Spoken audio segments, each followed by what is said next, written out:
think of the history of diplomacy and statecraft, a common name comes to mind: Henry Kissinger. The name comes with the idea of shaking up old patterns and relationships across the globe and pioneering a strategy of innovative diplomacy. We are thrilled today to be joined by one of the most influential people in modern American history. This afternoon, we are discussing Dr. Kissinger's new book, Leadership: 6 Studies in World Strategy, and we'll fit in some of those other current world events as well. Hello and welcome. I'm Liz Brailsford, President and CEO of the World Affairs Council of Dallas-Fort Worth. Welcome to our virtual program featuring Dr. Henry Kissinger, moderated by Talmage Boston. It's not the first time we've had Dr. Kissinger. The first was in 2013 when we hosted him in person here in Dallas. And as a matter of fact, Talmage was the moderator during that program as well. So gentlemen, welcome, and we'll get you on screen in just a moment. I want to thank the many organizations that partnered with us today for the program, including the Dallas Regional Chamber, Global Ties US, Global Santa Fe, Locklord LLC, Shackelford, Bowen, McKinley, and Norton LLP, and several members of the World Affairs Council network from across the nation. We thank you. And last, I want to thank our council's institutional partners, NEC Corporation of America and Lockheed Martin. Henry Kissinger was born in Germany and came to the US in 1938, serving in the US Army's 84th Infantry Division during World War II. After his military service, he received his bachelor's, master's, and doctoral degrees from Harvard, and later served on faculty. In 1969, Dr. Kissinger became assistant to the President for National Security Affairs.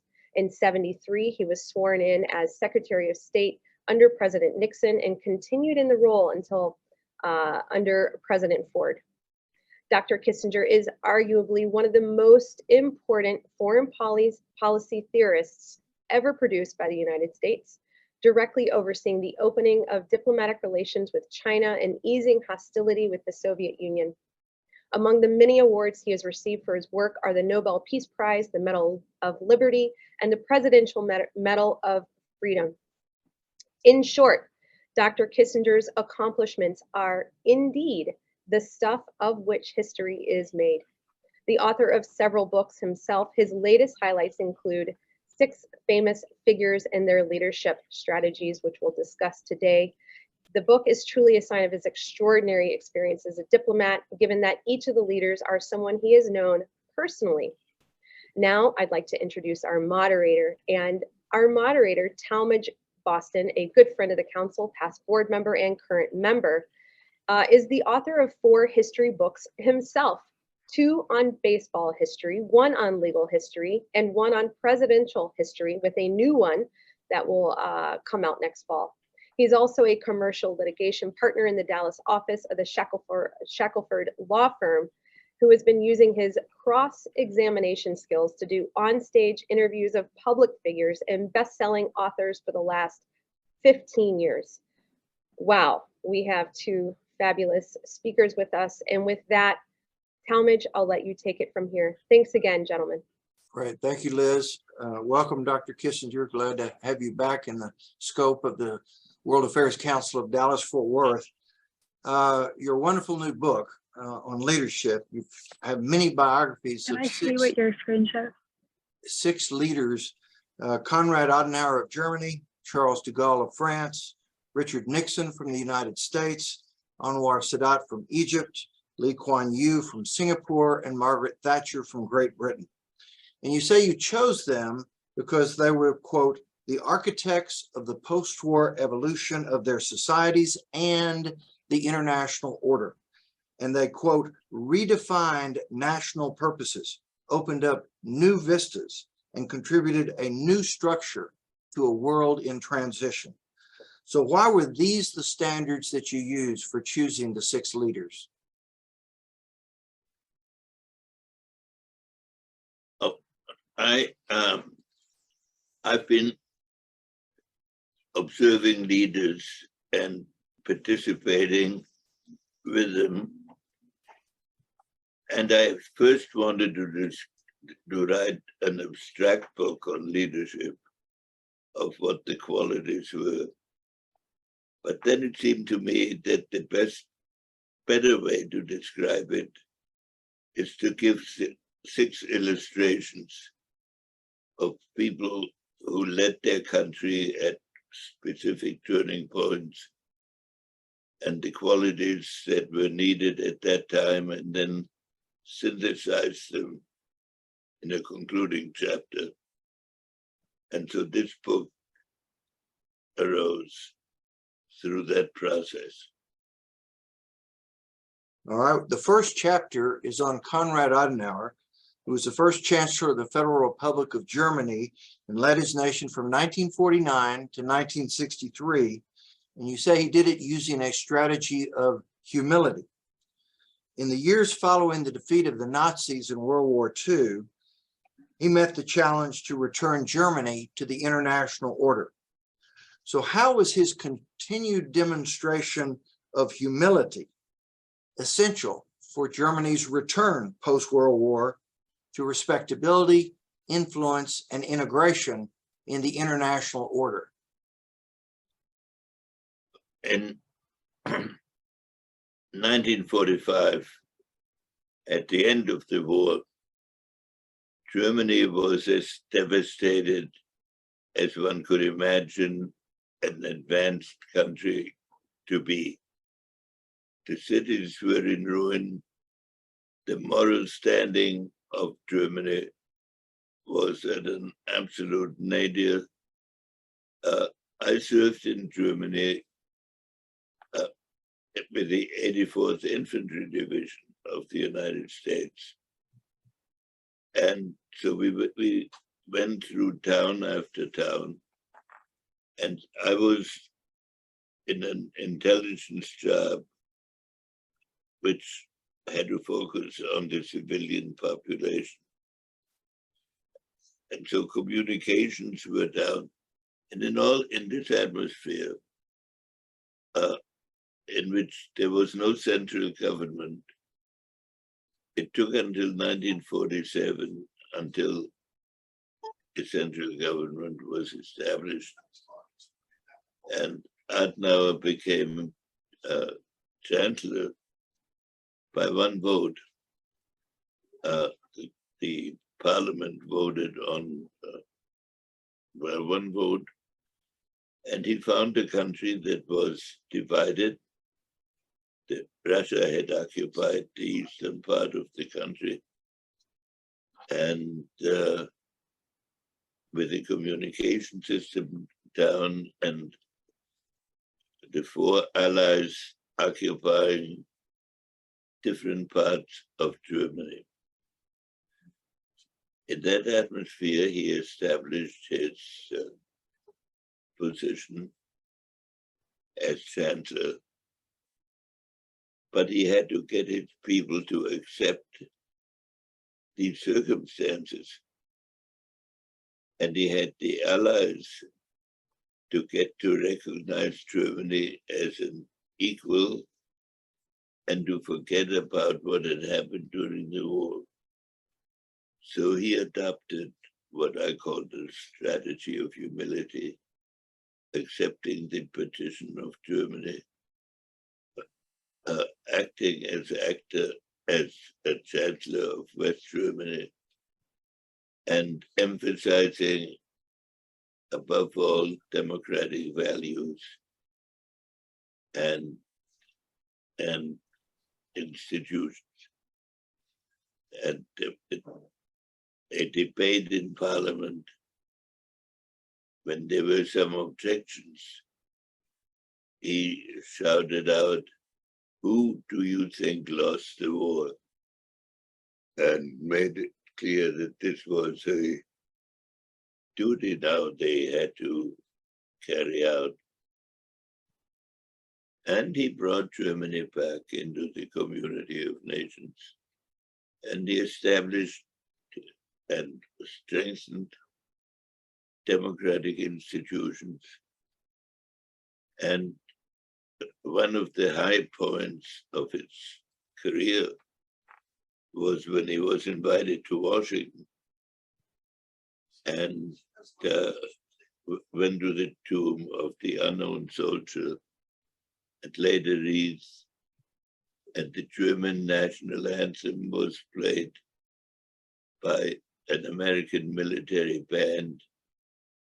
And he described that in his memoirs as saying that tears were streaming down our faces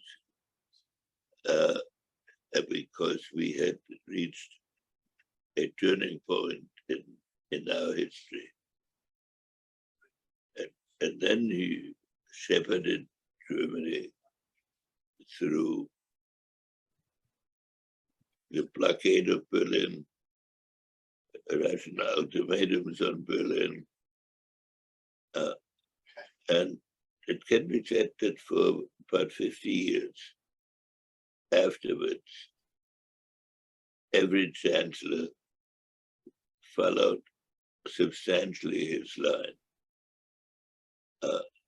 But while he was a very strong leader for his country, he was satisfied with a subordinate position at the beginning and tried to establish principles and succeeded of reliability and democracy. One of the most compelling parts of the Adenauer chapter was his response to the Jews in Israel, who of course had been the victims of the Holocaust, and how Adenauer, with his position of humility and humanity, responded to them. So tell our audience about. He believed that Germany owed Israel, or owed the Jewish community, a restitution for the suffering that had been inflicted. And more than the suffering, the casualties, the killing that had been imposed on them. And so the German parliament passed a substantial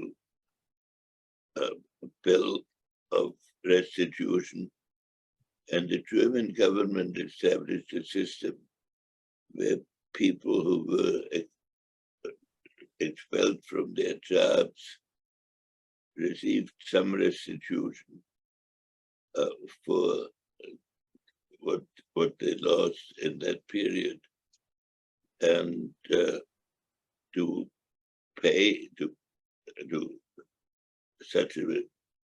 make such expenses at a time when Germany was still suffering from the depression imposed by the destruction in the war, was a very courageous act and a difficult act, both practically and institutionally. Now, your second chapter is on Charles de Gaulle, the leader of France from 44 to 46, and then from 58 to 69, who you say led his country with a strategy of will. You say that he, quote, sustained his legendary stature by cloaking himself in mystery, and thus it was challenging to find the colossus behind the veil. So describe the colossus of Charles de Gaulle that you discerned after you pierced the veil and saw beyond the mystique.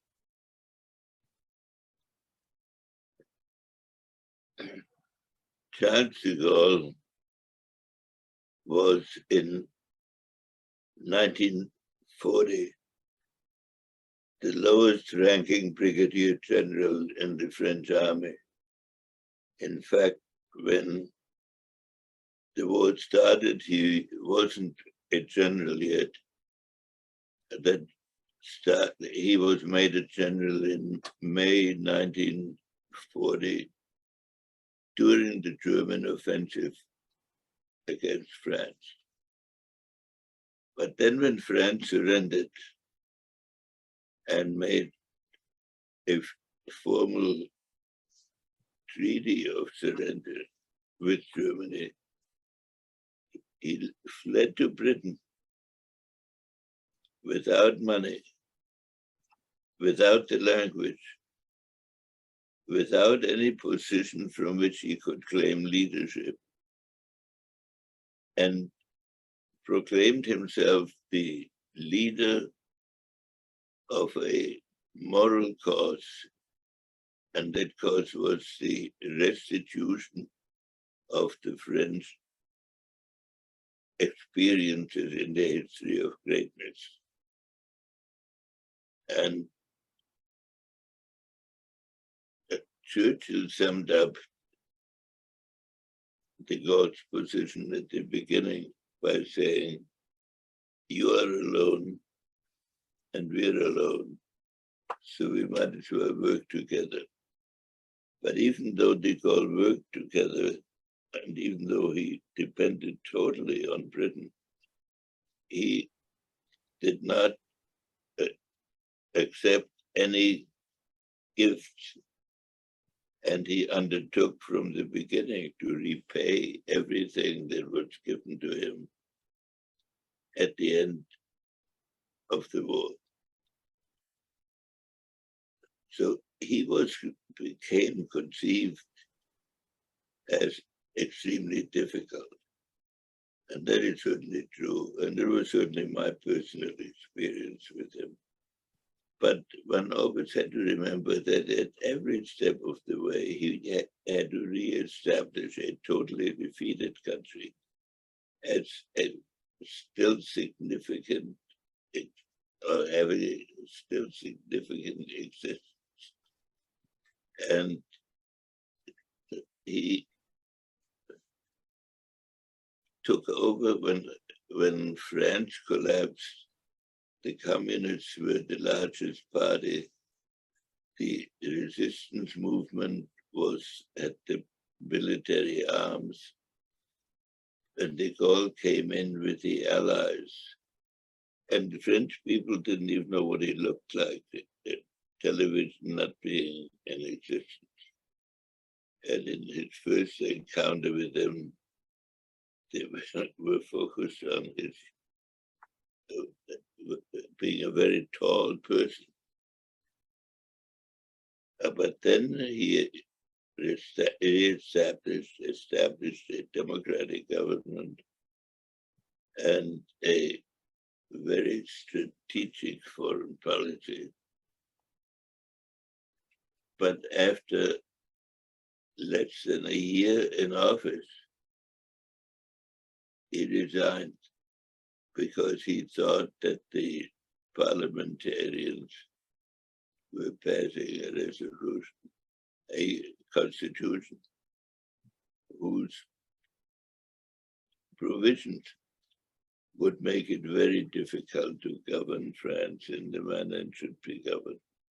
So he was out of office for 13 years and then was recalled when the colonial problems became unmanageable. And he let go of Algeria, which had legally been a French province. And and one can say today that decades after his death, the foreign policy of France and the conduct of their diplomats reflects many of the key lessons of de Gaulle. As an individual, he had this quality of assertion. But in the great crises which faced the Allies, like the Cuban Missile Crisis, former Secretary of State Acheson had been sent to brief him by Kennedy, to brief him on the nature of the power situation. And he would send around Europe with a briefing team. And at the end of his presentation to the various leaders, he said, my briefing team is willing to give you all the details. They all accepted with alacrity, except de Gaulle. De Gaulle said, when a great ally acts in an hour of need, we do not act like police reporters. And if you tell us you are doing this for your safety, for your security, and the security of the world, you have our support. And he never looked at the briefing. And then later during the ultimatum of the Soviet Union on Berlin access, I would say he was the staunchest in his opposition of all the allies. So he had this dual personality of reconstructing his country and morally, while at the same time re-establishing it physically as a fundamental member of the international system. There are many irritating things he did, like when President Roosevelt wanted to stop in Algeria on the way back from a conference. But from an international conference, when de Gaulle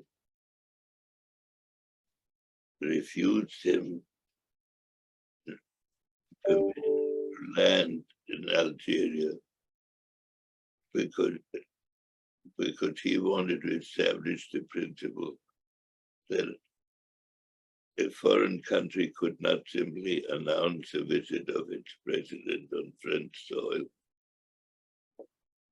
without talking to the president. So it's a whole series of events which irritated many of his contemporaries. But he was a tremendous figure who it can be said to current France reflected his personality, and the current constitution of France was worked out by him and his staff. Well, your book really opened my eyes to what a great leader he was. I really did not have near the appreciation I needed to. So I really appreciate your insights on that. Your third chapter is on the only American leader, Richard Nixon, whose foreign policy, you say, was guided by the strategy of equilibrium. Now, you served under Nixon throughout his presidency, first as his national security advisor and then Secretary of State. And you all had a partnership in this historic foreign policy that together you pursued.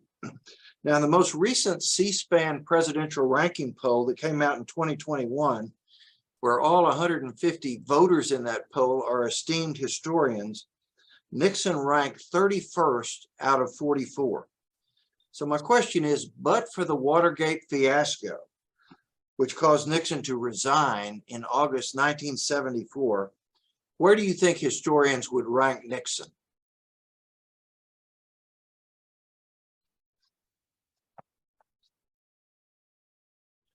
I think Nixon, the night before Nixon formally retired, he invited me to his study. And we talked about his historic role,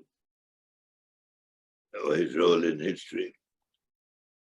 And I said to him that history will treat you more kindly than your contemporaries did. And that has proved to be true, because there were undoubtedly mistakes made on the domestic side that led to his retirement. But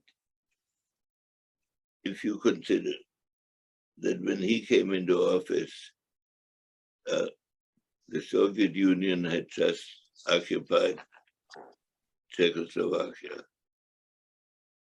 that we had that 500,000 American troops were in Vietnam, that the President of the United States, then President Johnson, could not appear in public except on army bases because the riots that were then going on for a variety of reasons.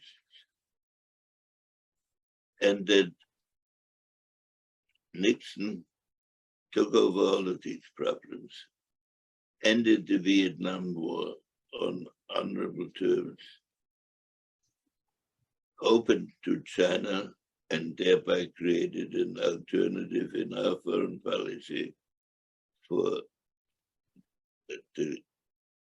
vis-a-vis the Soviet Union, and as a demonstration to the American people that America had creative ideas.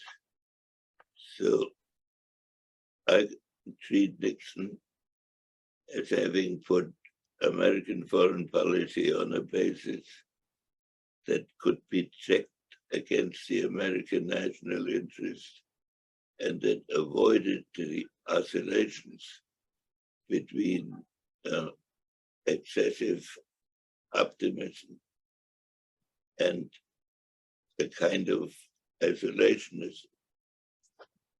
And I would sum it up even today, especially today, in having a Nixonian inspiration. We are having some trouble today balancing the Soviet Union and China against each other.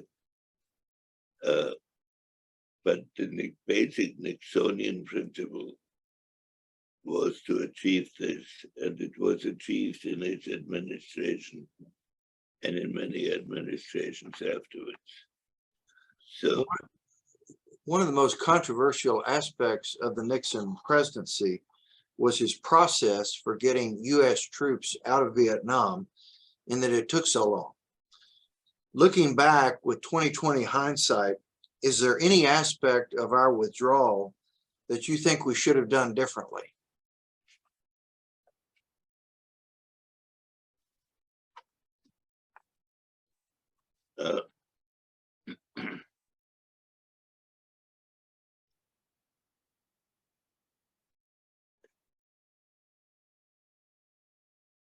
Nixon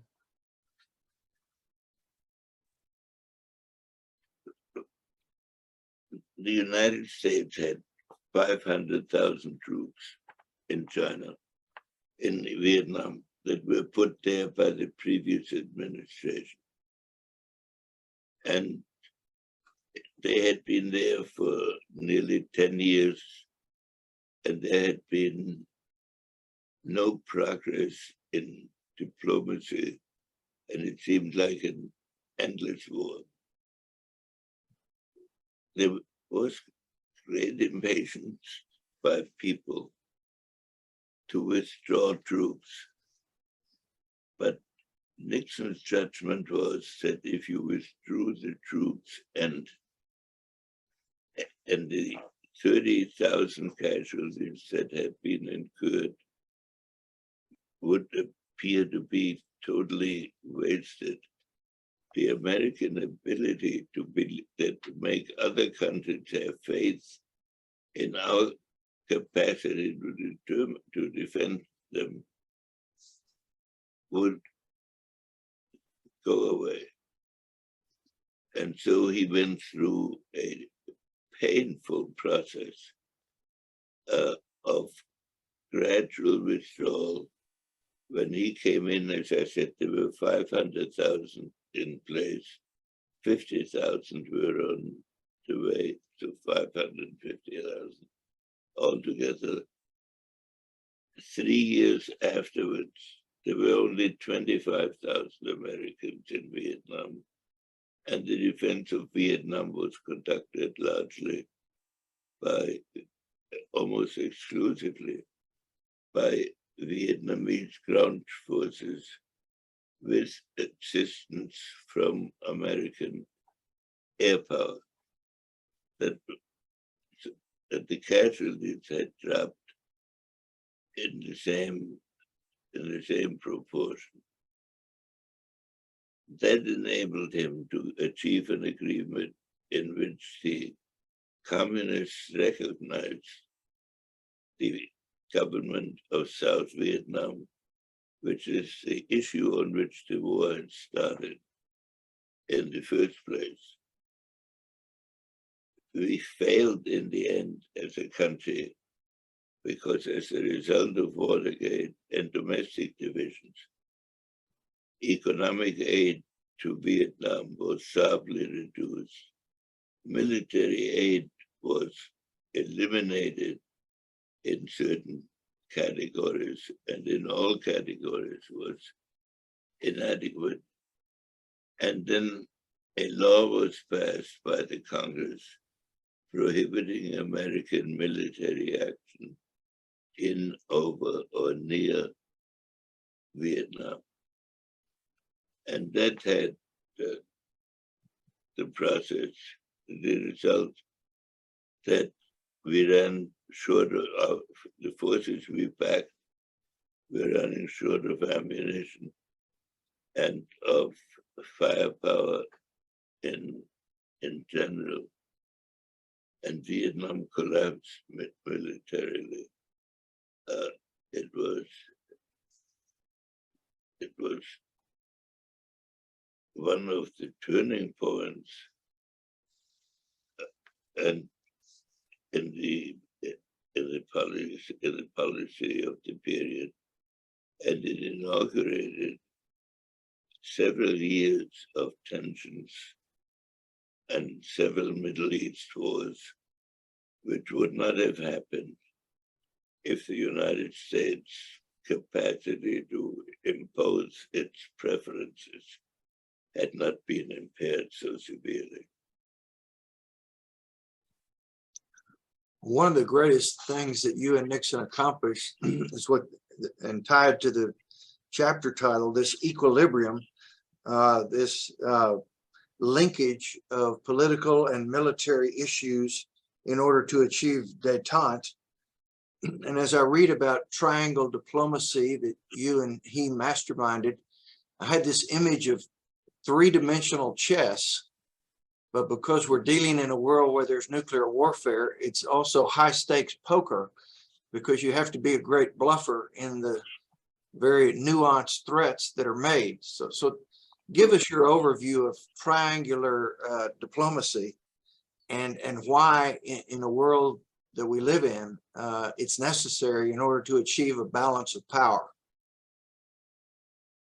Well, when you have two communist adversaries, it's in your interest to not face them both simultaneously in military action.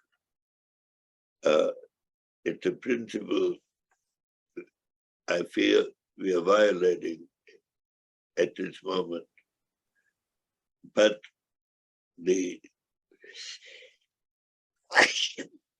when Nixon came into office, China was considered an irreconcilable enemy.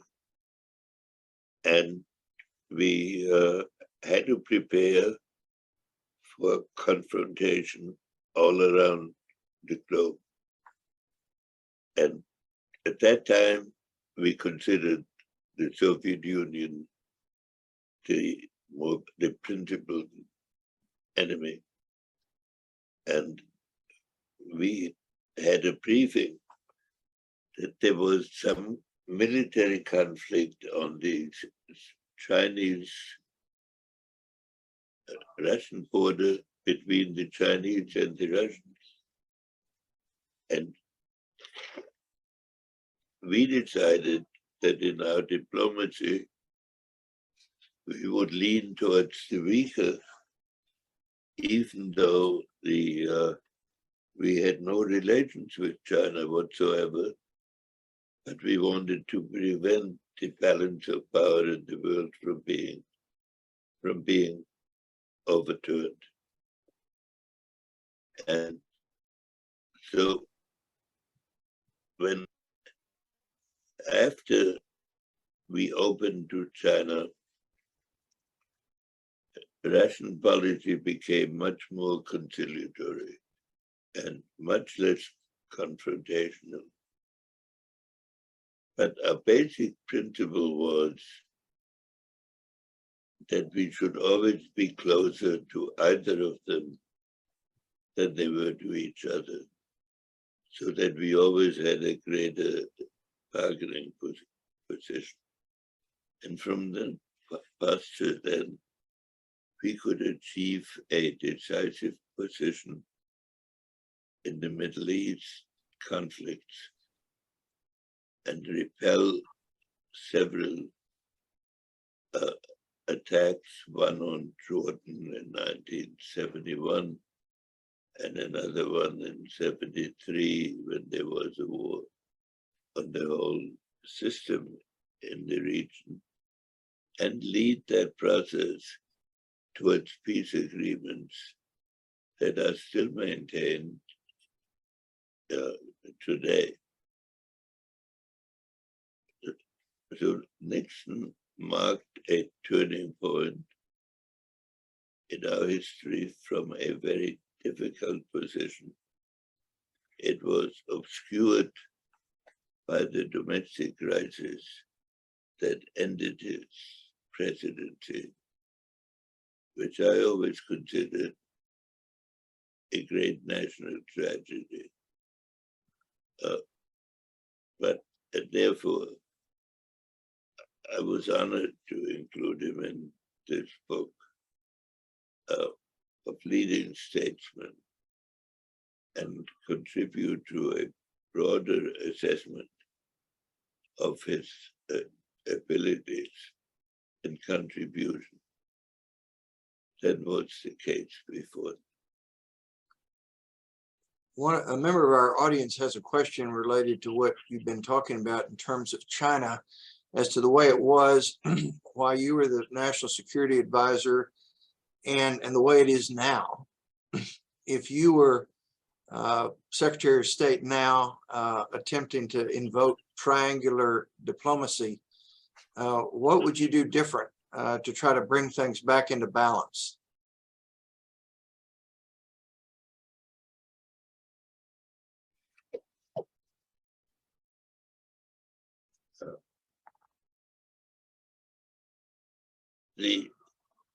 I don't want to make this a personal issue, because every administration faces changing conditions that have resulted from the evolution of the events. But my basic judgment has been that if we engage in simultaneous hostility with both of these countries, then we have no great options of flexibility. And there's a great danger that a war situation can arise in two places at once, in different parts of the world, with different constituencies, putting an enormous strain on our resources and on our leadership.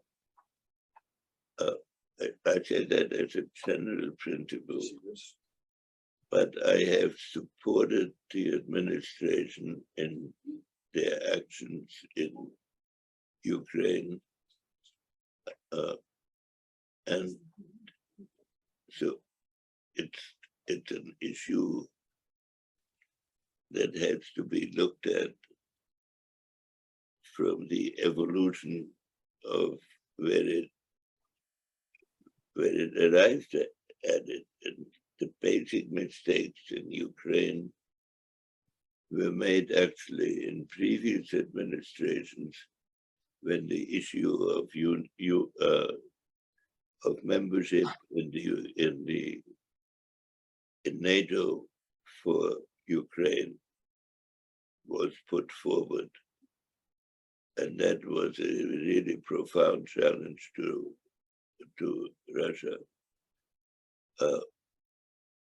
But when Russia tried to overturn this by a sudden attack on trying to incorporate Ukraine back into Russia, that was a challenge which needed to be resisted. And I agree with the policy that brought us to this point on the resistance. But I think the point is now being reached where diplomatic options need to be brought into play so that the war doesn't get out of hand and become a global conflict. Now, the next chapter is on Anwar Sadat, president of Egypt from 1970 to 81, who won the Nobel Peace Prize in 1978. And you say he led his nation using the strategy of transcendence. By that, you say he transcended ideologies that for decades had contorted the Middle East and bled Egypt dry, and he made bold and unexpected moves calculated to serve a larger strategic objective. So what were the most important aspects of how Sadat went about achieving this type of transcendence? When Sadat became president, when President Nasser had a heart attack and disappeared unexpectedly. And I think it is safe to say that Sadat was put into office as vice president because Nasser thought that he was the least threatening of all the possible candidates and therefore the safest from the point of view of his future.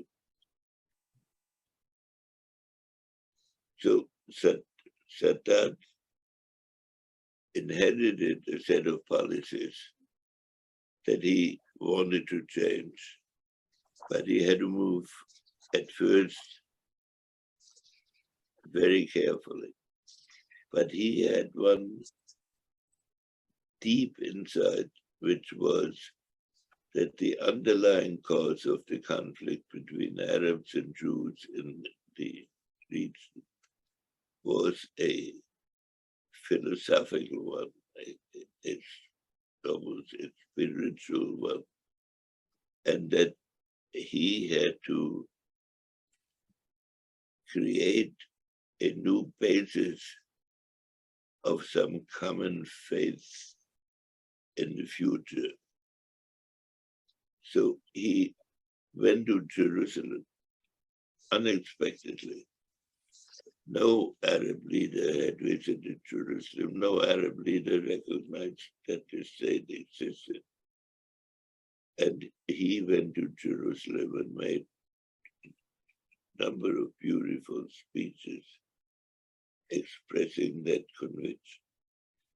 And he went on beyond that to make a formal peace treaty, which means that he recognized the permanent existence of Israel, and he encouraged negotiations along this line in other parts of the Middle East. When one looks back on it, I had the honor of getting to know him quite well. When I first encountered him, or hadn't met him yet. Before I met him, he was sort of I described him once as a character out of Aida, the opera of Aida, because he seemed to be making a lot of grandiloquent statements, and at that time had not taken any action. But then he did this huge jump of saying, this is not a practical contest, this is a spiritual contest, and I have to uplift my society. But that's when he went beyond the toleration of the religious views of the period, and he appeared as a heretic, and he was assassinated. It's a tragedy because his insight was correct, and whenever it has been implemented, like by subsequent agreements with Egypt and then with the United Arab Republic, progress is being made. But the radicals in the region have rejected it, and we're now heading into serious issues with especially Iranian nuclear weapons. The next chapter, and mindful of our time, is on Lee Kuan Yew, who led Singapore from 1959 to 1990, a very small nation, and not many people, didn't have any basic natural resources, and yet he turned it into a world-class economy by executing what you call the strategy of excellence. So explain his commitment to excellence and how he instilled it into the national consciousness of Singapore's citizens. Well, Singapore has a population now of about 3 million. When it was founded, it had about 1.5 million. Its territory was that of a small island, and Lee Kuan Yew used to say it's whatever the number is at low tide. At high tide, it was smaller. It had 3 different ethnic groups: Indians, Malays, and Chinese. It was surrounded by much more powerful nations, and they didn't speak the same language. So when Lee Kuan Yew became president, he decided that the only asset he had was the quality of his people, and that therefore, if he made his people live up to the limit of their capacities, they would do astounding things of economic well-being. When he was a young man, the per capita income of Singapore was $60,000 a year. Today it is 60,000. At that time it was 600, and it went from 600 to over 60,000 today. And Lee Kuan Yew, in the process, also developed views about the relationship between China and the United States, with his country being placed between these two countries, of appealing to both of these countries on principles of coexistence. So when Lee Kuan Yew came to Washington, he was, which he did about once a year, he was a well-received guest, and the President and Secretary of State invariably saw him for long discussions. And it's an astonishing act of creativity amidst great turmoil. Yeah, I was really inspired reading the chapter on Mr. Liu because I didn't know that much about him, and what an amazing record. The last chapter is on Margaret Thatcher, the Iron Lady, Prime Minister of Great Britain from 79 to 90, the first female prime minister. And you say she led her nation through a strategy of conviction. How did her convictions exceed those of her peers? And how was that instrumental in fueling her rise? When I met Margaret Thatcher, I met Margaret Thatcher because of my wife. My wife had been in England to write something about the educational system, and Margaret Thatcher was education minister, and Nancy wrote me and said, "This woman is fantastic. You ought to meet her." But I had no obvious reason to meet her because of the subject matter of her field. Anyway, when I finally did meet her, she had been made leaders of the Conservative Party. And at that time, it was conventional wisdom that in order to win an election, you have to win the middle ground and to place yourself in such a way. So I asked her that question, how are you going to gain the middle ground? She said, I have absolutely no intention of gaining the middle ground. I think if you fight for the middle ground, you're destroying democracy. My job as party leader is to put forward my convictions. And if I put forward my convictions in a plausible and understandable and clear way, the middle ground will move to me. And that's what I'm about. And I've thought, sadly, this moment when a prime minister in England was pushed out after 3 weeks in office, very few weeks in office. This could never have happened to Margaret Thatcher. That would have been a horrendous struggle to attempt, but it never happened to her, even though she introduced different economic principles compared to her predecessors.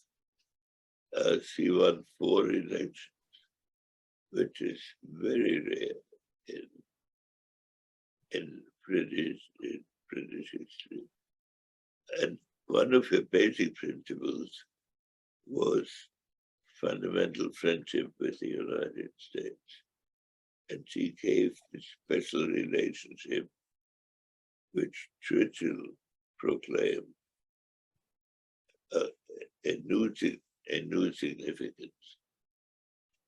And she was also personally, they called her the Iron Lady, which she was personally, or could be, very charming and warm, but she knew what she stood for. And so she provided a reference point when the Argentine government took the Falkland Islands, which were a British set of islands off the coast of South America. It was the conviction of every military expert in the world that nothing could be done about that.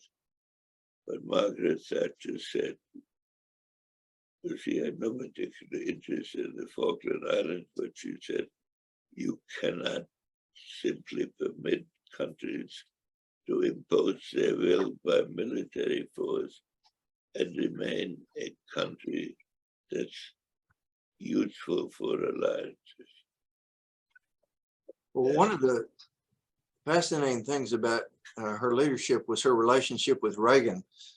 You say in the book that they had a true partnership, that she was the only person outside the United States to whom Reagan listened, and that she acted as if Britain was on a par with the United States and Reagan went along with her. So as I read all that, do you think she actually dominated him, or were they 50-50 partners, or how do you size up that relationship? I say she understood him. She understood that Reagan had a deep conviction about the role of the United States internationally. And so she recognized him as a leader of the international system, and she, from a weaker position in Britain, she managed to convince him on some of the fundamental problems. But that was possible because Reagan essentially agreed with her and sort of admired her spunky quality. So it was a sort of ideal relationship in which the President of the United States was able to learn from the experiences of a country that had just lost its imperial position. And Britain, in turn, could maintain a position of self-respect and partnership. It was a great partnership between two substantial individuals. Dr. Kissinger, I want to thank you so much. I want to apologize to the people who submitted questions. Our hour, unfortunately, is up. I felt like we needed to get through all 6 of the leaders. I hope this has been as informative to the audience as it certainly was to me. I saw we had 300 people in Zoom, which is a world record for me. I'd now like to turn the program over back to Liz Brailsford, who's the CEO of the World Affairs Council. Thank you so much. Thank you for the manner in which you conducted this. And I had a good time talking to your group, as I did the last time I was here. Thank you so much for an excellent discussion. And Dr. Kissinger, you are a wealth of knowledge, and I am in absolute true awe of your mind. So thank you very much for joining us.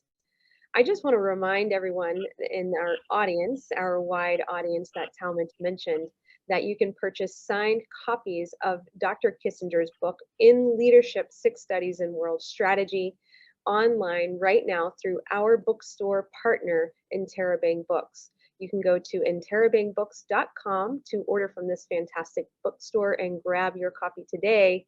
And if you're not a member of our council yet, please join us. We'd love to have you be a member. Go to dfwworld.org to become a member. And with that, thank you, everyone. Thank you, Dr. Kissinger. Thank you, Talmage. And thank you to our audience for joining us and taking the time on this Friday afternoon. We'll see you next time.